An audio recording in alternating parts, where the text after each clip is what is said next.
We are awakening together.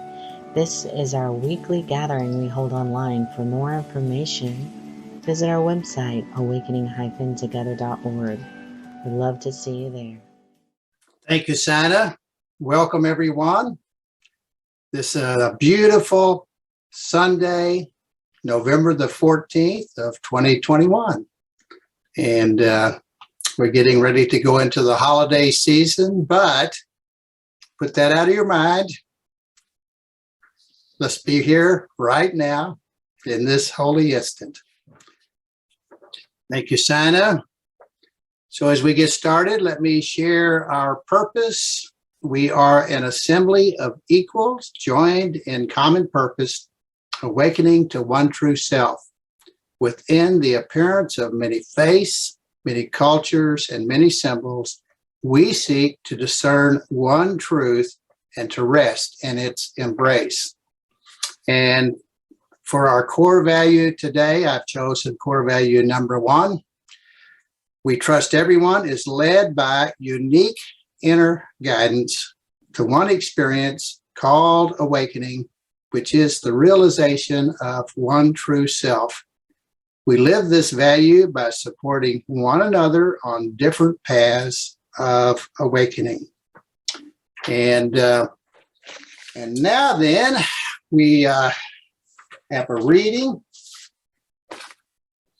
Our theme for this Sunday is trust.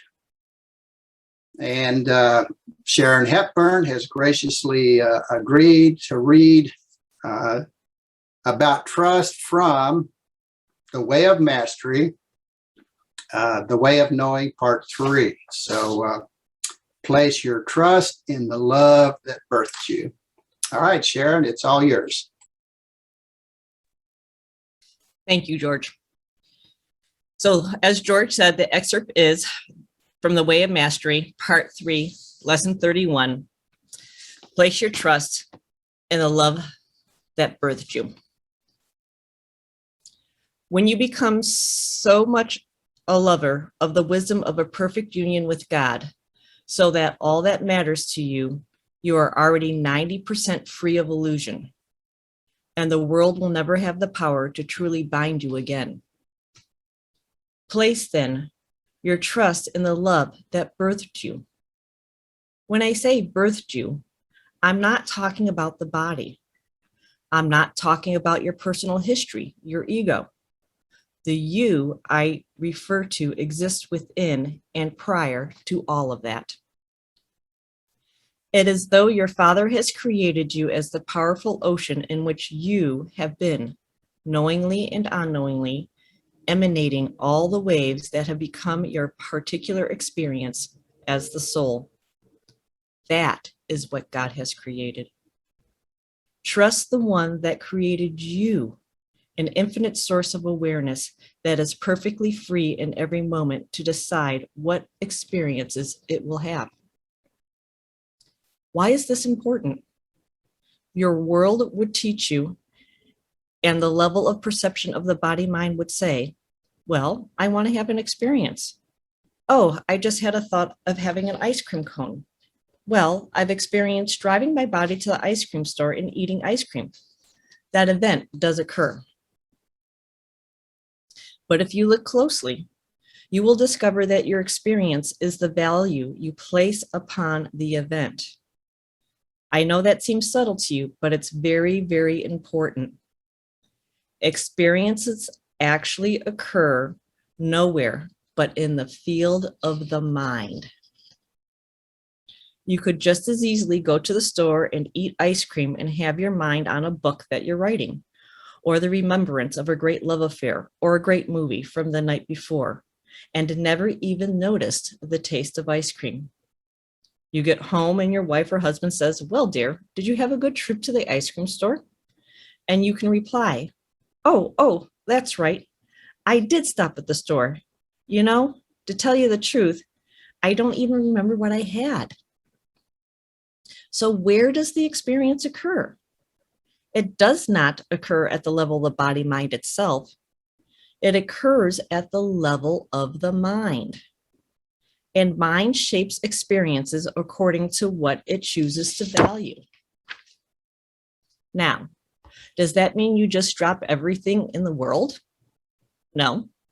An awakened being in the world simply delights and has fun from a state of clarity, of knowing that whatever they choose to do with the body-mind is merely a free choice based on what they are choosing it to value at that moment. And if they own that valuation, they can totally enjoy the experience they are having. Then they have come full circle. If they want to design a website, if they want to be a banker, if they want to be a dancer, a prostitute, a farmer, it no longer matters. For the mind is awake, while the body last merely sees experiences arise and pass away. It takes total ownership and realizes that it has the power to create its experiences as being delightful, fulfilling, and a blessing, regardless of what the body-mind is actually doing. There can be no difference. It doesn't matter if you are a teacher standing on a boat on the shores of a great lake, and it was now called Israel, talking to hordes of hundreds, or perhaps seeing if you could actually make a few fish and a couple loaves of bread feed 5,000, and then saying, oh, how about that? That was fun. There is no difference between that and driving a truck in New York City and delivering frozen fish, if the mind within the soul is taking complete ownership and delighting in the mystery of creating experience and choosing to bring enjoyment and freedom to that moment. This is why the events of the world can never bind you. All suffering comes because the interpretation you are overlaying over the events. And in that moment, you have used God's gift, which is the power of awareness, to create its experience. Once again, my crucifixion was my final learning lesson in the realization that I had broken the spell. I was no longer of the spell of the egoic mind or the body mind. I merely looked upon my experience and decided to freely be in the state of love in the midst of that context. You are free to be in the state of love in the midst of any context as you watch and observe the wave of temporary come and go. As you see that happen, and as you develop that capacity within yourself, through the choices of love, through the choices of forgiveness, and through the choices to be happy instead of right, to live in innocence and wonder instead of certainty and dread, and to rest in true knowledge and true knowing, rather than the relative knowledge of the world. You come to see that all that is arising and passing away never leave you. That loss is impossible. For where the mind chooses to rest in love, all things that arise and pass away are remembered and restored and sanctified. There is perfect peace. Though a beloved friend passes away in what you call death, because you do not identify the friend with the body-mind, and because you do not then perceive that you can no longer love your friend, you just enjoy loving your friend. As you abide in love, you begin to experience the reality that nothing dies. Nothing dies. For pure intelligence can go nowhere.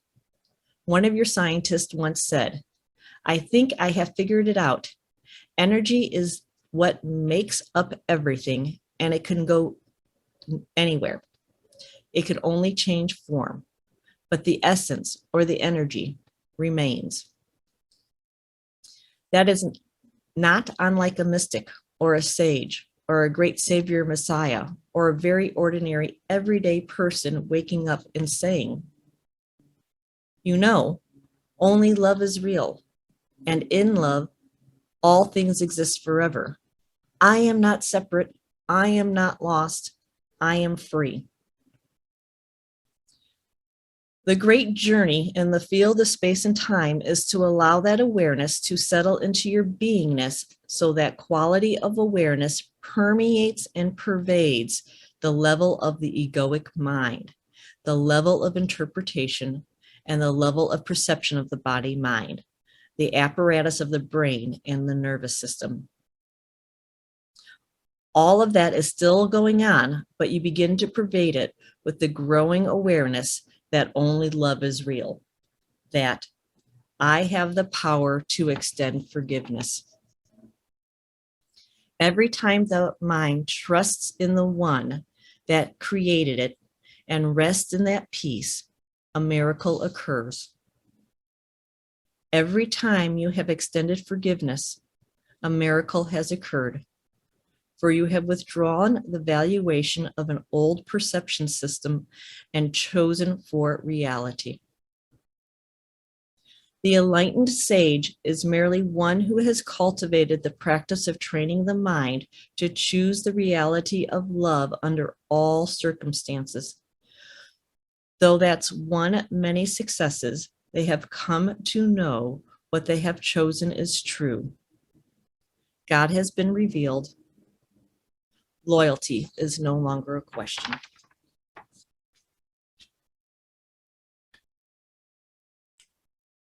Thank you, Sharon. Beautifully read. And as we get into the message here, let me let's go to God. And Father, thank you so much for bringing this trust issue to the forefront. I don't know what you have to say about this. We've read a reading and we have other resources, but what comes forth from you and for you, and for that essence of you within us. Can we understand this as the illusion of the separate person we feel ourselves to be? No, not really. But I pray that you will help us to understand as we go forward and look at the importance of trust in our lives. Thank you so much. Amen. Okay. Well, okay, Spirit, what do you have to say for yourself? You know, I never know what's going to come out of my mouth when I give a homily. We read the material, but then it seems that we go off in a different direction many times. So trust, you know, this has really been on my mind, trust. And for some time, I've had the realization that trust is the most important thing that we can do. In the Course in Miracles, we have a section in the Manual for Teachers that talks about trust. And let me share just a little bit about that as we get started. Now, you know, when I was studying A Course in Miracles, I really didn't read the Manual of Teachers until the very last. First of all, I thought, well, I'm not a teacher. And that may be the thought running through your mind. You say, well, I'm not a teacher. Well, actually, you are. You're teaching yourself. And so that duality that you believe yourself to be, that inner wisdom within you, and the personality that you believe yourself to be, is what's being taught. So trust is one of the most important characteristics that you can have. You know, At my age, as I see obituaries come forth, both people I know and people I don't know, invariably, most of them are younger than I am, which makes me realize that, the life of this body can be over at any moment. And even if it's not, time passes quickly. This illusion of time passes very quickly. If I live to be as old as my dad, I got another 15 years or so. But there's no guarantees in life of what we consider to be this life. So, the thought occurs to me, well, if today's the day, I'm not really awakened. But is that really true?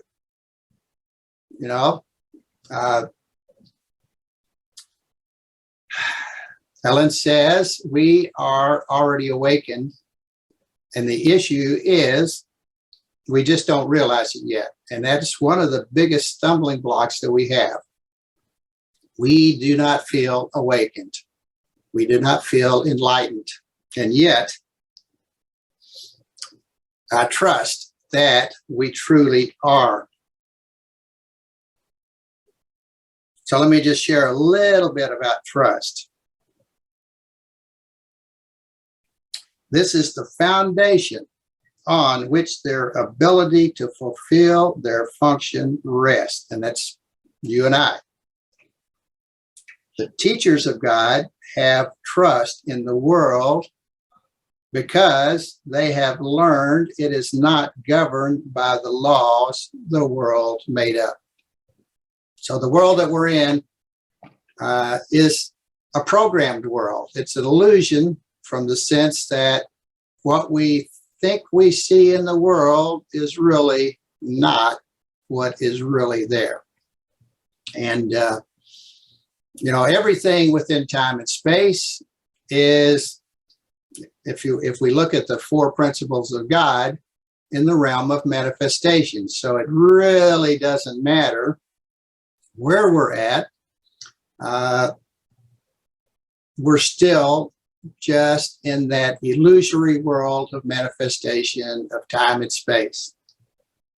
And it looks really, really real to us. But, if we define real as what is eternal, what is never changing, then the world doesn't fit that definition. So, however, when the power has once been experienced, it is impossible to trust one's own petty strength again.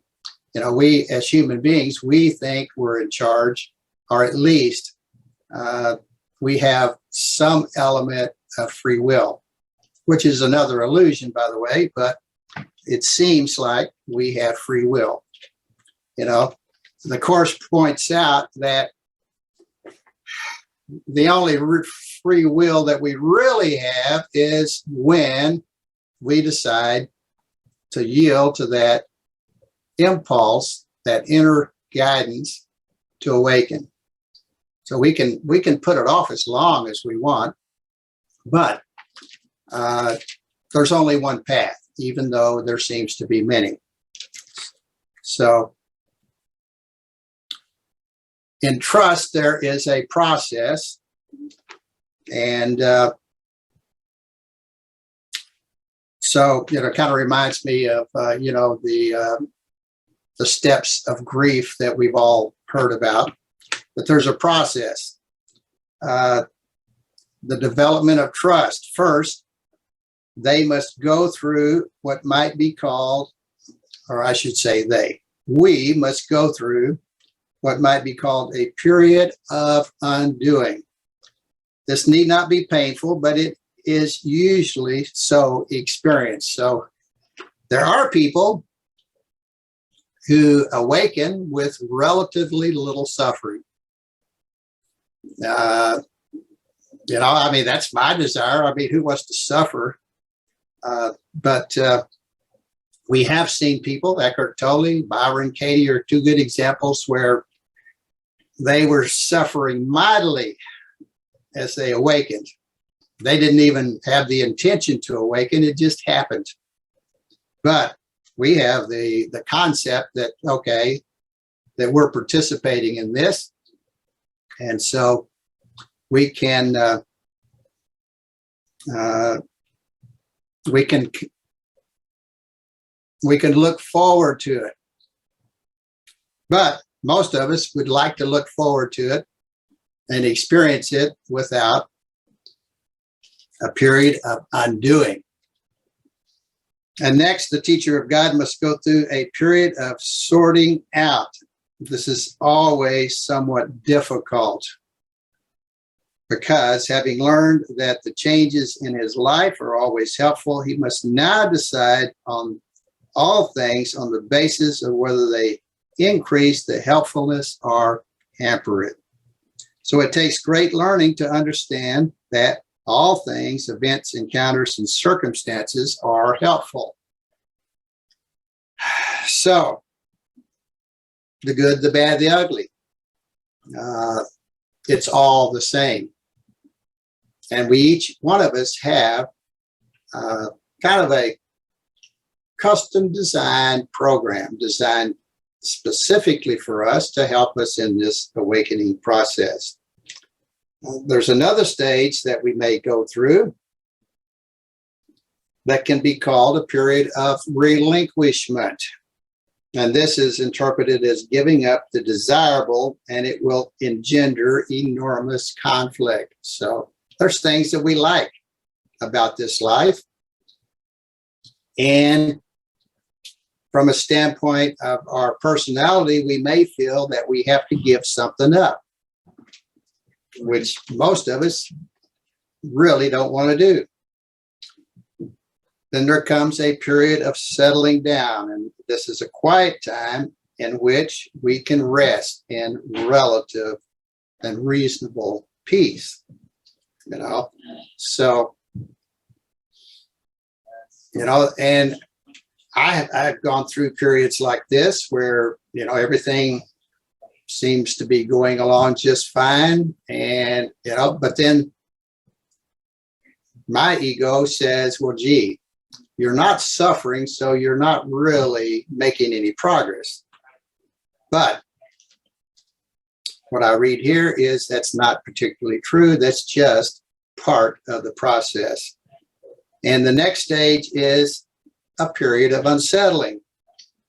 And now we must understand that we did not really know what's value and what's valueless. And finally, a period of achievement. And here is that learning. And it is here that learning is considered. So that's kind of a thumbnail sketch of trust. So our reading said, place your trust in the love that birthed you. Or as Reverend Glenn says, listen to the voice that likes you, that loves you. Most of the time we're listening to the other voice. The other voice speaks louder and more emphatically. We've had it all of our life, and we have a certain amount of trust in that other voice. But that's not necessarily the voice that is absolutely not the voice that we should be listening to. So how do we overcome that? Leo Guerra says, awakening, awareness alone is curative. Awareness alone is curative. So pay attention. What's going on right now? Our mind wants to rage into the past, contemplate the future. It wants to just keep us preoccupied with everything except this moment. And so as we look at what's going on right now, all we need to do is just hold it in awareness. we're still going to experience all of those things that the world seems to be bringing us. But as we look at it, bring it to awareness, then we can start to have some realizations. We start to have, as we watch our guidance show us a different way to see what's going on, then we start to change in the realization of who we truly are.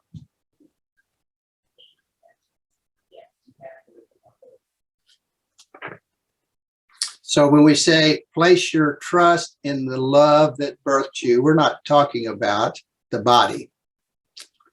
We're not talking about the personal history or ego, the you that this refers to exists within and prior to all of that. So, we have this sense that we are this body, but the reality is the truth of who we are is beyond the physical. Trust the one that created you as an infinite source of awareness that is perfectly free in every moment to decide what experience it will have. And why is this important? The world would teach you on the level of perception, and body-mind would say, well, I want to have an experience.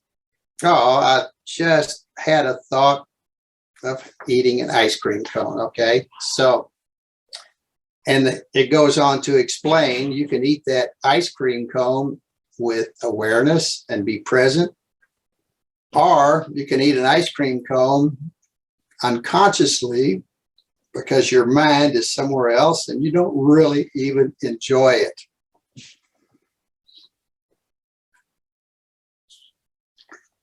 So where does the experience really occur?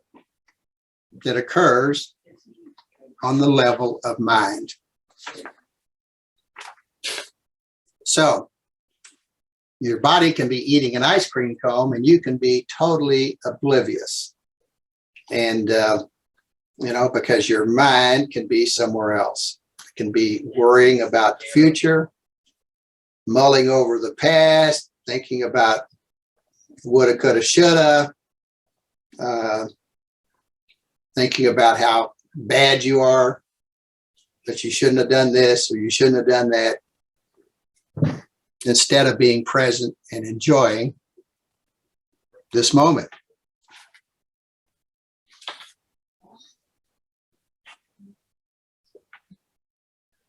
The mind that is awake while the body lasts merely sees the experience arise and pass away. And so it takes total ownership and realizes that it has the power to create its experience as being delightful, fulfilling, and a blessing, regardless of what the body-mind is actually doing. So, Ramana Maharshi died of cancer. And one of his devotees asked him, was he in pain? And he said, the body's in pain. Okay, so this awakened sage was aware that this body was experiencing pain, but he also realized that it was just an illusion.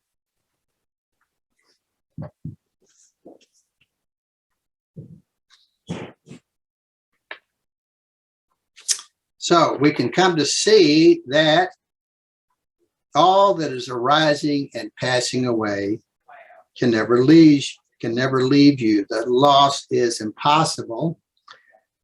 For where the mind chooses to rest in love, all things that arise and pass away are remembered, restored, and sanctified, and that is perfect peace.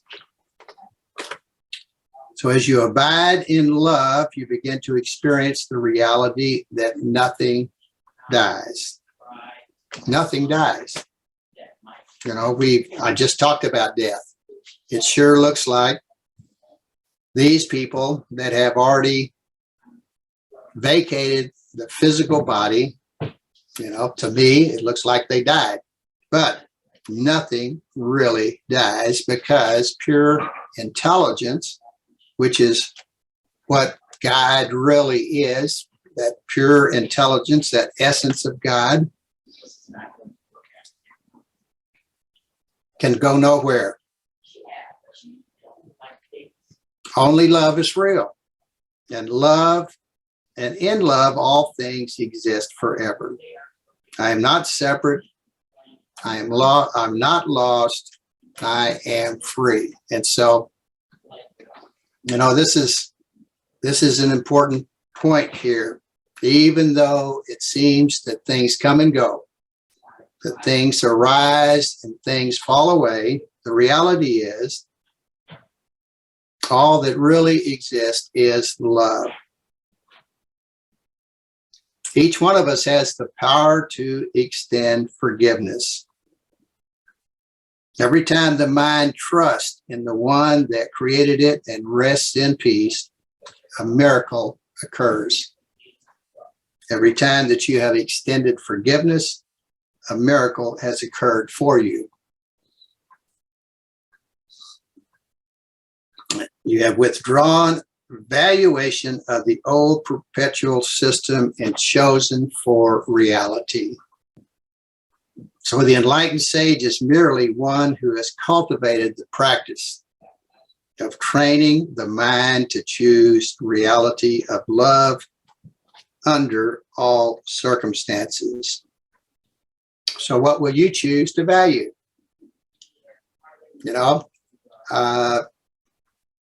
In every moment, in every holy instant, you can choose again.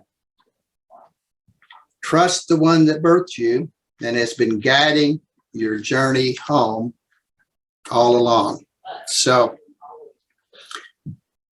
the other point I want to make is I trust that regardless of whether I feel like I've reached enlightenment and this body suddenly, Michael Singer says, death comes upon people most unexpectedly. We all know that we're going to go physically. This body is going to end. This personality is going to end. We all know that. And yet at that moment that incident occurs, I think most people are surprised. Didn't know it's going to be now, this instant. So if that happens and I don't feel like I'm awakened, did I miss out? Well,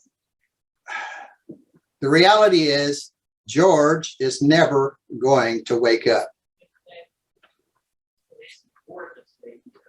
It's not going to happen.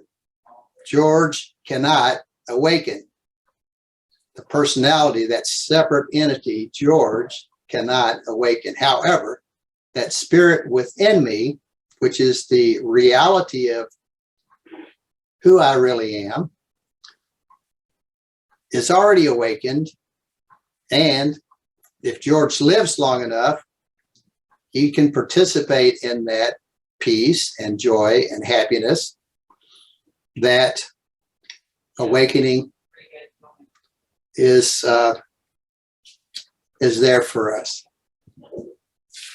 So let's see here. I've got one more resource that I want to share with you, since we have time.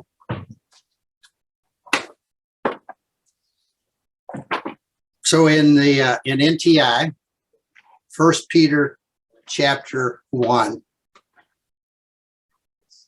No, 1 Peter chapter 5. Trust is the armor of righteousness. You are the leader of your own awakening. Lead yourself not by guilt, but by willingness.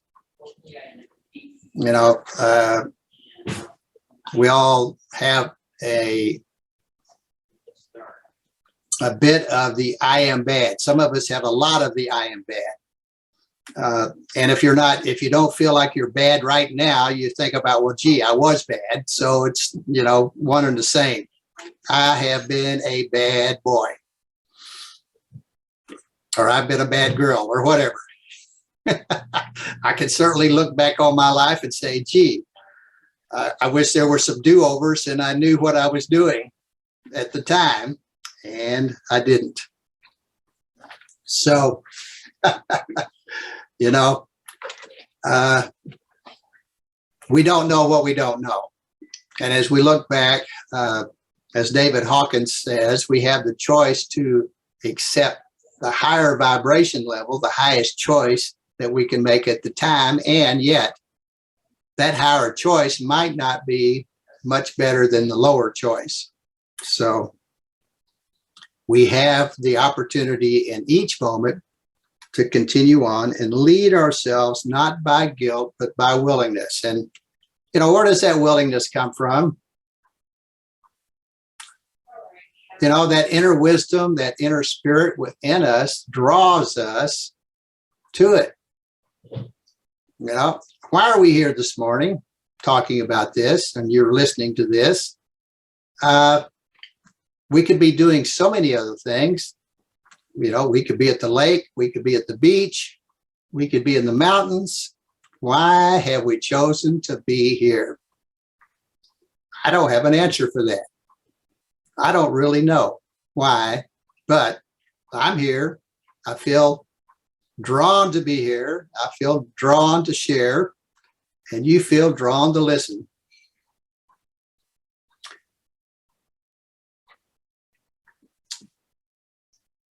First Peter continues, guilt is the witness to your misperception. By following the feeling of guilt, you stay within the web of misperception. So, as Leo says, awareness alone is curative. And so as we have this feelings of guilt, either for this moment or for a past moment, we have the opportunity just to look at it with spirit. Willingness is the witness to your life. And so if you're bringing that to you for this moment, whether it's now or whether you're looking in the past, by following your willingness, you are led from confusion of misperception into the clarity of light. And I've often joked, where are you from? It's like I'm from the state of confusion, because as I look back over my life, that seemed like that's where I was, in the state of confusion. And there's certainly moments where I'm still in that state of confusion. So follow the true desire of your heart. The true desire of your heart is that spirit within us. Stay with it and do not let it out of your sight. So just stay with this holy instant. And in this way, you are not confused by goals that seem grand, but lurk within the shadows of misperception. It's amazing, I think, to all of us, as we look around and we see people that seem to have everything. They have fame, they have fortune, they can do anything in this world that they want to do, and they turn around and kill themselves. Or they live a lifestyle that allows them to die early. And it's like, how does that happen? That they can have so much and be so unhappy. Happiness doesn't depend upon stuff. Years ago, I was at the gym and I was talking to a young doctor from Africa. And he said, you guys have so much, but you're not happy. He said, where I come from, people have nothing, and yet they are happy. Stuff does not make us happy. So, trust is the armor of righteousness. And it continues to say, humble yourself in trust under God's mighty hand. Let all of your fears go, because they serve no purpose that you desire. Walk in peace, with peace as your only shield. This is the way of trust. So let me read that again. Let all of your fears go. So what are we afraid of? Really? Think about that. What are we afraid of? If we truly believe that we're not this body, if we truly believe that whether this body has stuff or doesn't have stuff, doesn't matter, there's nothing that we can really lose that's real. Walk in peace. This is the way of trust. Be kind and gentle with yourself. So as you look back at the past, at your history of the past, with the tendency to be judgmental, be kind with yourself. Just hold that realization. I did the best I could with what I knew. God will come upon you in your willingness to see nothing else. Now, this is really the key. As long as we hold willingness, that desire that we don't even know where it came from, but we have this desire to understand truth, to understand reality. As we hold that desire, God will reveal it to us in his own good time. You know, since time really doesn't exist. So in God, we are free because we're no longer hampered by the perception that we're not free, or the misperception. Stand willingly to let go of misperception through your willingness to see that you have misperceived. So really, as I think back over some of the things that George has done, I can see that it was simply misperception on what George shoulda, woulda, coulda done. And I can hold forgiveness in my heart that, okay, the story of George that happened, and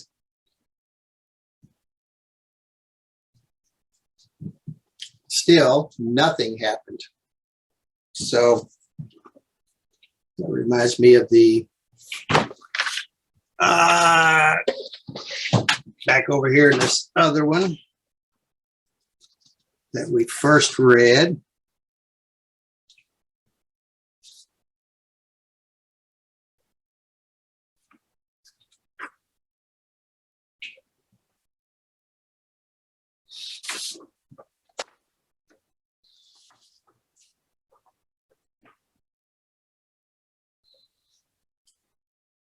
Does that mean you just drop doing anything in the world? No, an awakened being in the world simply delights and has fun. It doesn't matter what your life looks like. And they share an example. If they want to design a website, if they want to be a banker, if they want to be a dancer, a prostitute, or a farmer, it no longer matters. Doesn't matter what your life looks like. You know, in the Bible, Jesus spent his time with sinners, quote unquote sinners. You know, sin really only means missing the mark. You know, from a Christian perspective, which I identified with, I guess, the majority of my life. The issue of what happened is really a moot issue. It doesn't matter. You know, it doesn't matter how I judge those actions of the past as less than desirable. They just happened, and they were just an illusory experience. The events of the world can never bind you.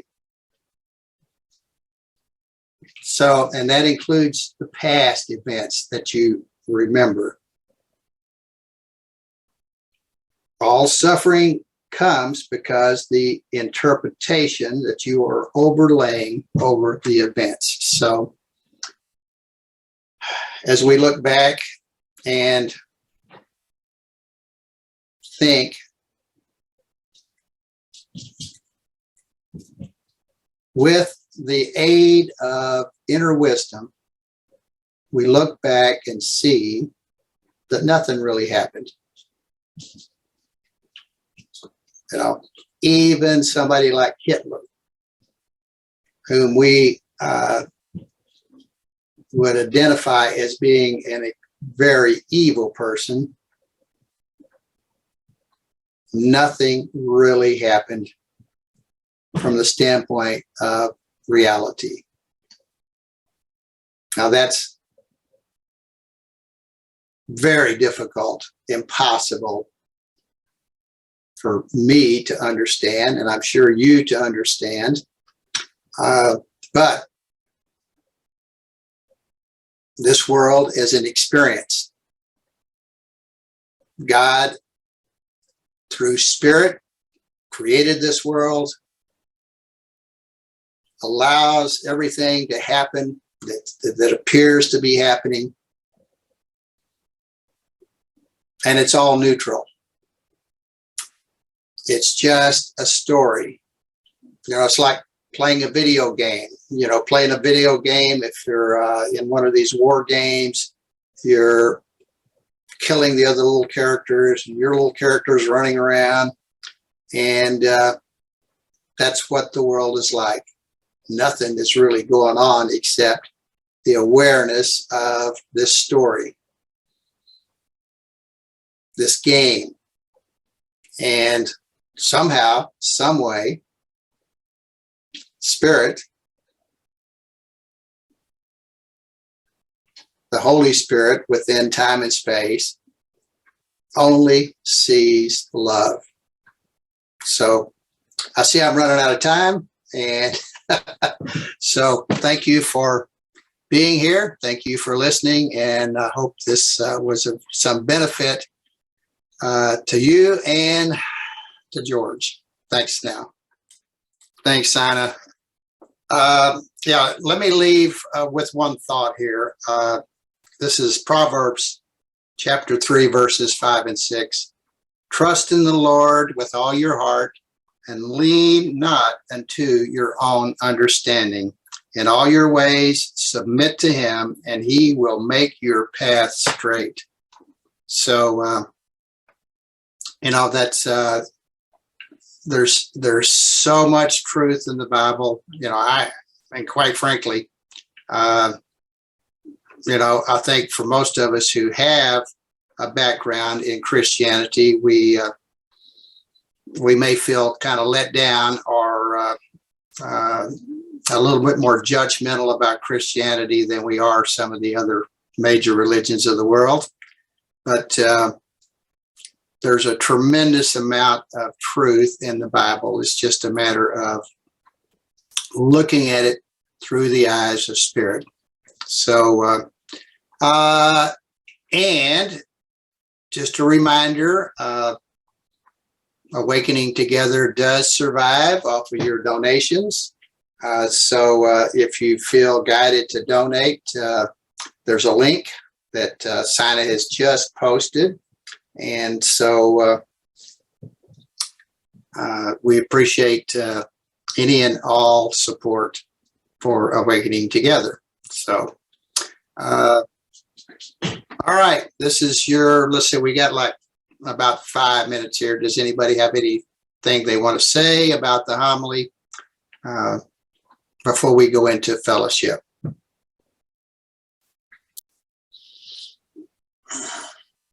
And if not, Sana can play another song.